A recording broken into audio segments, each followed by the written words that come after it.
समझो कमजोर हमें, मैं 21वीं सदी की नारी हूं। जी हाँ दोस्तों, मत समझो कमजोर हमें, मैं 21वीं सदी की नारी हूं।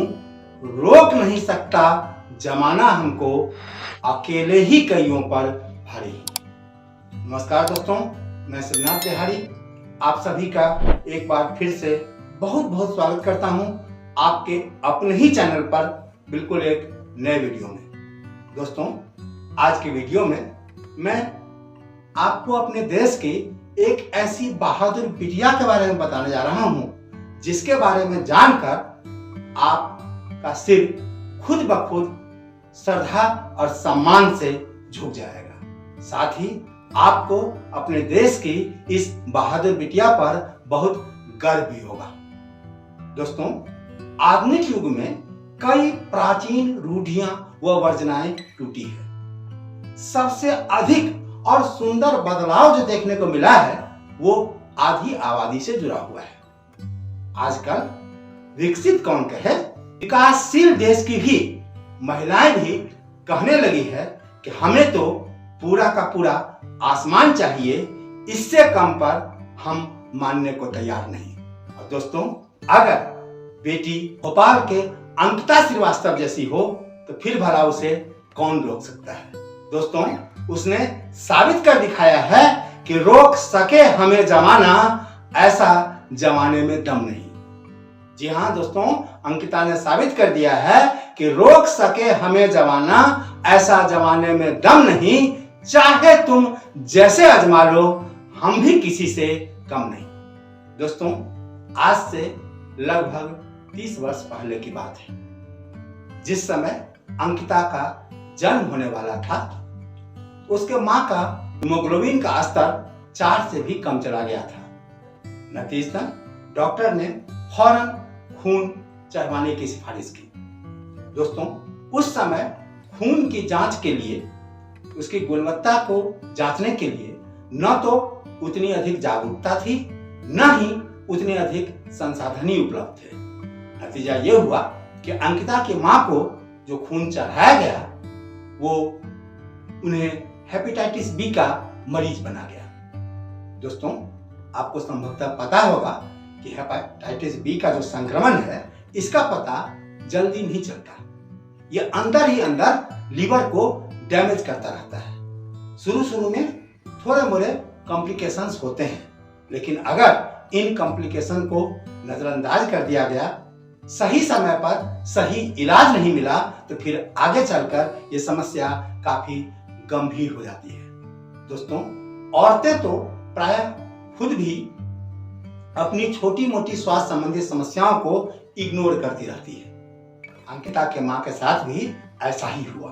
वो अपनी 2 छोटी बच्चियों और पारिवारिक जिम्मेदारियों को बीच इन सभी को झेलती रही, अपनी बीमारी को इग्नोर करती रही।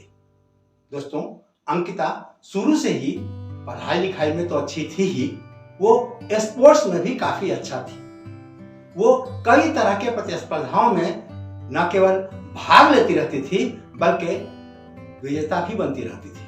दोस्तों, जब श्रीवास्तव परिवार अपनी नन्ही बिटिया को कोई मेडल जीतते देखता था ना, तो खुशी से फूले नहीं समाता था। दोस्तों, सब कुछ ठीक ठाक ही चल रहा था कि वर्ष 2007 में अंकिता की मां गंभीर रूप से बीमार पड़ गई। डॉक्टर ने जब डायग्नोसिस किया तो उन्हें लिवर सिरोसिस बताया, जो कि कैंसर के बाद सबसे खतरनाक बीमारी मानी जाती है, और इसका एकमात्र इलाज है लीवर ट्रांसप्लांट। लेकिन सवाल था कि डोनर कहां से मिलेगा। दोस्तों, ऑर्गन ट्रांसप्लांट की प्रक्रिया के बारे में अगर आपको जानकारी होगी तो आपको पता होगा कि यह प्रक्रिया कितनी जटिल होती है। डोनर अगर परिवार का हुआ तब तो उसे कई तरह की प्रक्रियाओं से गुजरना पड़ता ही है। अगर यह डोनर परिवार से बाहर का हुआ तब तो कानूनी औपचारिकताएं पूरी करते करते ही आदमी का दम निकल जाता है। और इसीलिए ऑर्गन ट्रांसप्लांट के लिए डोनर ढूंढना कभी आसान नहीं होता। और उस समय लीवर ट्रांसप्लांट इंडिया में नया नया था, और इस वजह से इस संबंध में जागरूकता का भी काफी अभाव था।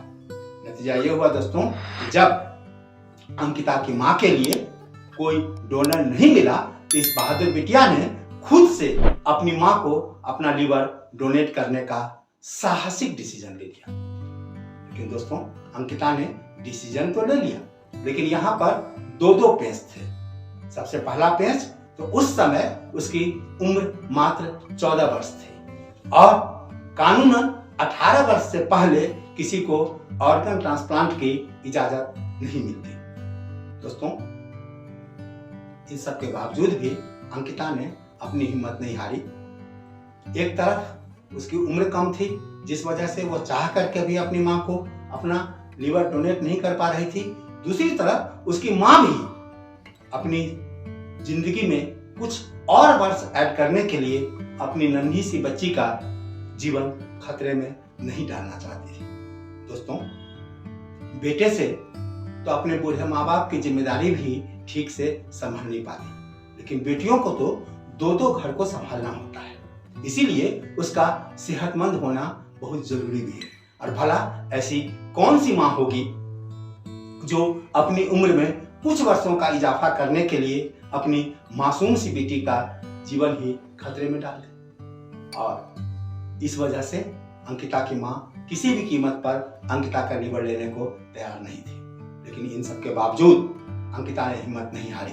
एक तरफ वो अपना 18 वर्ष पूरा होने का इंतजार करती रही और दूसरी तरफ अपनी माँ को भी लीवर स्वीकार करने के लिए मनाने में लगी रही। दोस्तों, इस बीच सबसे पहले उसने गूगल से लीवर ट्रांसप्लांट के संबंध में जानकारी जुटाना शुरू की।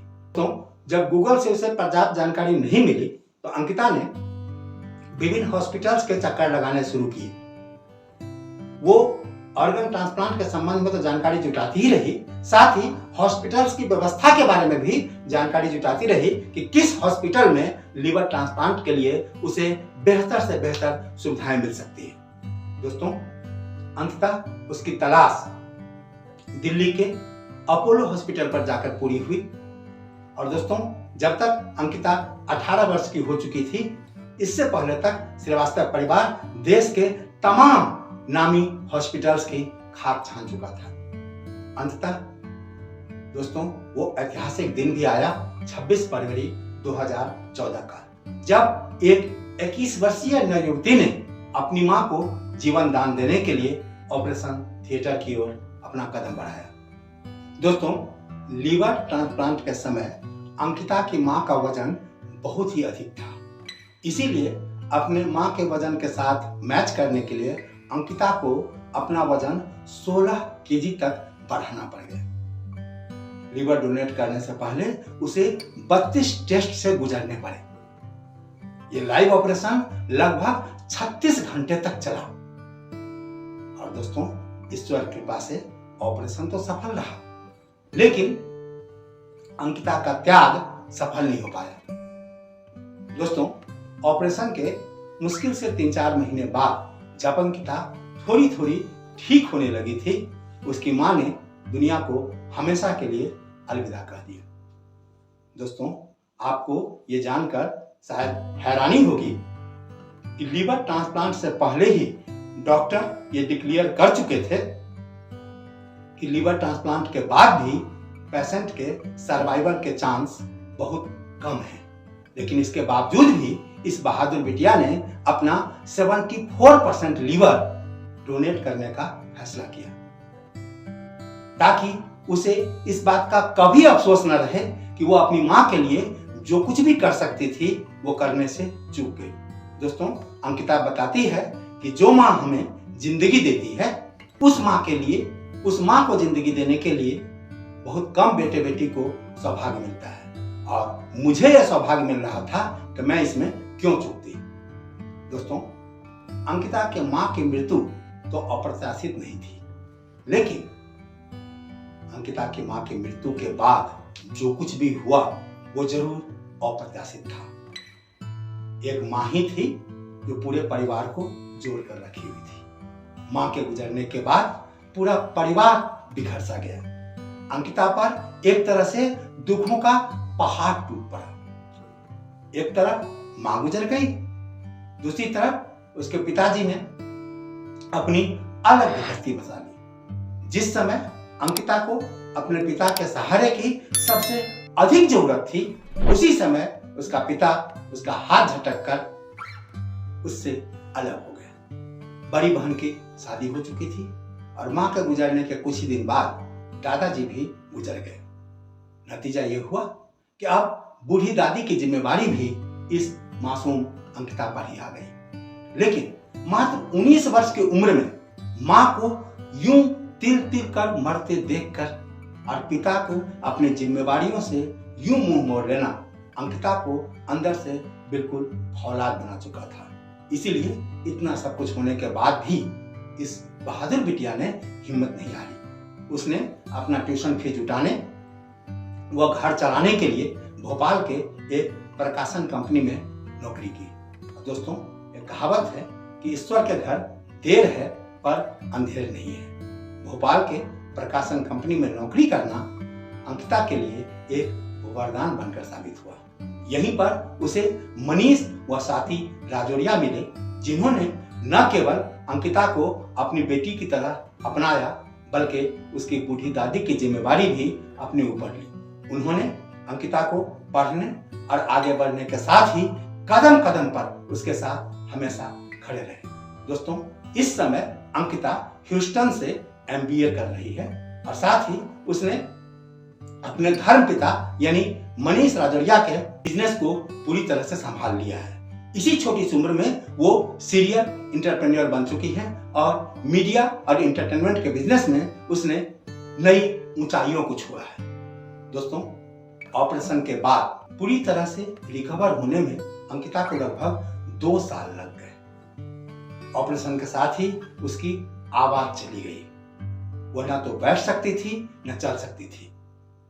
इस तरह अंकिता को एक बार हर कुछ खुद से फिर से शुरू करना पड़ा। ठीक होने के बाद अंकिता ने जिम जाना तो शुरू कर दिया था, लेकिन वो एथलेटिक्स को लगभग भूल चुकी थी। दोस्तों, तमाम तरह के अनपेक्षित मोड़ों से गुजरते हुए अंकिता की जिंदगी बड़ी मुश्किल से पटरी पर आ पाई थी कि इसी बीच उनके एक पारिवारिक मित्र ने अंकिता के अंदर सोए हुए एथलीट को जगाया। उस व्यक्ति ने अंकिता को न केवल वर्ल्ड ट्रांसप्लांट गेम के बारे में बताया, जो कि ओलंपिक एसोसिएशन के द्वारा आयोजित किया जाता है, बल्कि उसने इसमें भाग लेने के लिए भी प्रेरित किया था। दोस्तों, बस फिर क्या था, अंकिता ने न केवल इसमें भाग लेने का डिसीजन लिया, बल्कि उसने देश के लिए मेडल जीत कर लाने का भी सपना पाल लिया। दोस्तों, अंकिता को सरकारी सुविधाएं नगण्य मिली।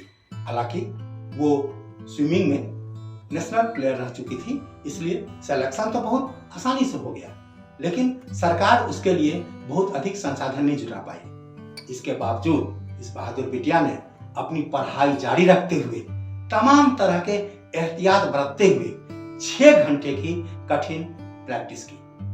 और दोस्तों, उसने 2019 में ब्रिटेन में आयोजित वर्ल्ड ट्रांसप्लांट गेम में एक ही दिन में 2 स्वर्ण जीतकर पूरे देश का नाम गर्व से ऊंचा कर दिया।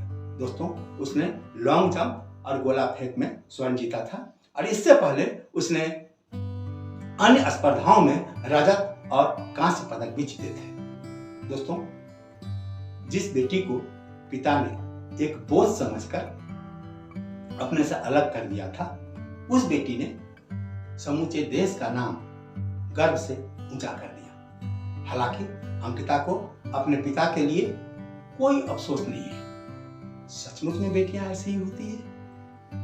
तभी तो लोग कहते हैं कि मेरी बेटी मेरा अरमान, और बेटी अगर अंकिता जैसी हो तो फिर कहना ही क्या।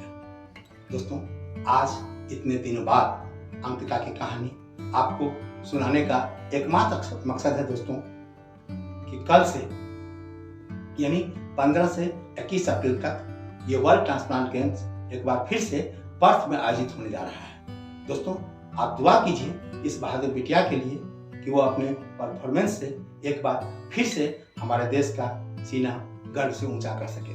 दोस्तों, ये जो बहादुर बिटिया है वो आपके तालियों की हकदार है, वाकई बेमिसाल है। आप इसे दुआ कीजिए। उसकी जिंदगी ट्रांसप्लांट के बाद कभी आसान नहीं रही। वो ना तो बाहर का खाना खा सकती है, ना कोल्ड ड्रिंक तक पी सकती है। बहुत ही कठिन साधना है उसकी, और इसीलिए उसकी साधना को जरूर एक नया आयाम मिलना चाहिए, और ये सब आपकी दुआओं से ही संभव है। दोस्तों, आज के लिए बस इतना ही। बहुत जल्द मिलते हैं एक नए वीडियो में एक नए टॉपिक के साथ। तब तक के लिए आप अपना ख्याल रखिए, मस्त रहिए, स्वस्थ रहिए। दोस्तों, जाने से पहले आपसे एक रिक्वेस्ट करना चाहूंगा कि अगर आपको ये वीडियो अच्छा लगा हो तो जरूर आप इसे अधिक से अधिक लोगों तक पहुंचाएं, ताकि इस बहादुर बिटिया की कहानी से हर आदमी रूबरू हो सके, हर आदमी इस बहादुर बिटिया से कुछ प्रेरणा ले सके। दोस्तों, अगर आप मेरे इस वीडियो को फेसबुक पर देख रहे हैं तो कृपया मेरे पेज को लाइक, फॉलो और शेयर जरूर करें। और अगर आपने YouTube पर अभी तक मेरे चैनल को सब्सक्राइब नहीं किया है दोस्तों, तो आप जरूर इसे सब्सक्राइब कर लीजिए। नोटिफिकेशन को ऑन करके बेल आइकन भी प्रेस कर लीजिए, ताकि हमारा हर वीडियो आप तक समय से मिलता रहे। और दोस्तों, वाकई अगर इस कहानी ने आपको टच किया हो तो आप अपना विचार अपने कमेंट के माध्यम से मुझे जरूर पहुंचाएं। आपके कमेंट से मुझे बहुत हौसला मिलता है, आपके लिए और भी बेहतर से बेहतर कंटेंट तैयार करने की प्रेरणा मिलती है। Thank you very much. जय हिंद, जय भारत।